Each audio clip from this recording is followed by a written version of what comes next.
அனகாபுத்தூர் அடுத்த தண்டலத்துல வாழ்ந்து வந்தவங்க தான் திரு கண்ணுப்பிள்ளையும் புத்தம்மாளும். இவங்களுக்கு 8 பிள்ளைங்க. அதுல 3வது பெண் பிள்ளையா ஆகஸ்ட் மாசம் 10ஆம் தேதி 1939 பிறந்தவங்க தான் திருமதி அம்புஜம்.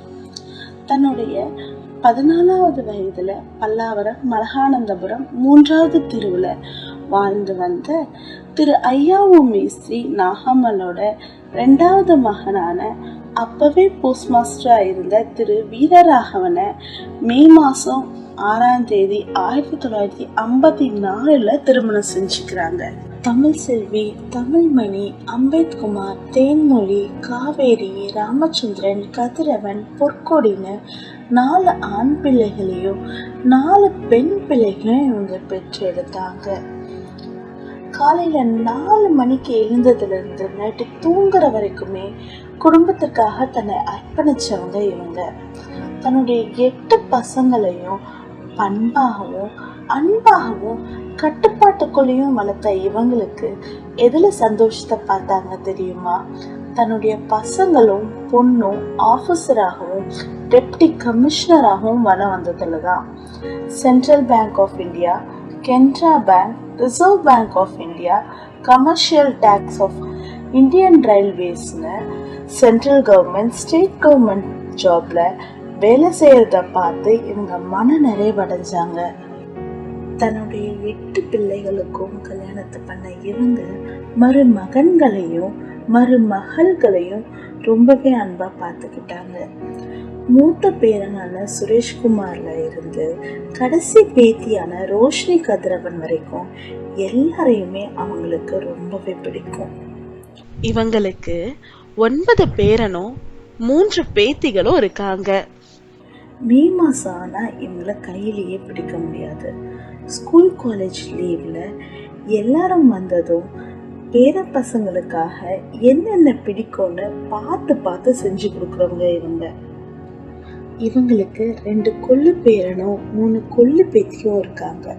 தன்னுடைய கை வைத்தியத்தினால அவங்களையும் வளர்க்க ஆரம்பிச்சாங்க. இப்படி வாழ்ந்திருந்த திருமதி அம்புஜம் வீரராகவன் இப்ப நம்ம கூட இல்லை.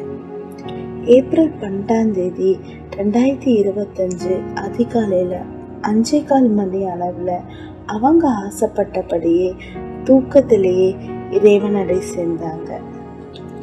கண்டிப்பா அவங்கள ரொம்பவே மிஸ் பண்ணுவோம். அவங்க சொல்ற கதைகளா இருக்கட்டும், அவங்களோட வாய்ஸா இருக்கட்டும், அவங்க வார்த்தையா இருக்கட்டும், ஏன் அவங்க திட்டுறதா கூட இருக்கட்டும், அவங்க நம்மளை கூப்பிடுற விதமா இருக்கட்டும், தன்னுடைய பேர பசங்களுக்காக அவங்க செய்யற அந்த சிக்கன் கிரேவி, அவங்க யாருக்காவது உடம்பு சரியில்லைன்னா அவங்க செய்யற அந்த கை வைத்தியமா இருக்கட்டும், மே மாசத்துல அவங்க செய்யற மாங்காய் வடு, எல்லாத்தையுமே மிஸ் பண்ண போறோம்.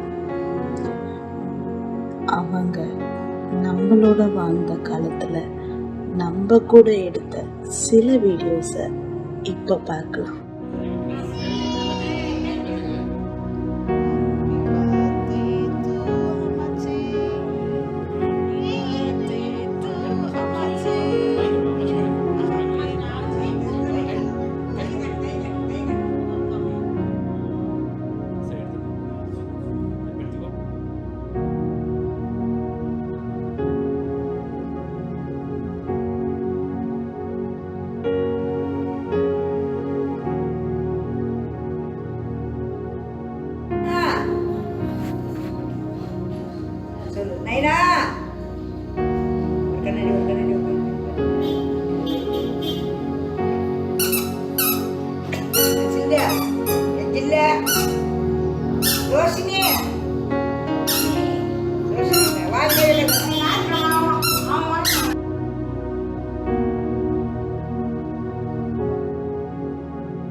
வாழ்க, பல்லாண்டு வாழ்க. நீங்க நல்லா இருக்கணும், நாடு முன்னேறு. இந்த நாட்டில் உள்ள ஏழைகள்லாம் வாழ்வு முன்னேறு. நல்லா இருக்கணும், நோய் நொடி இல்லாத விருப்பமா ஆண்டவர் ஆயுள் கூட்டி கொடுத்து சிறப்புடன் வாழணும்.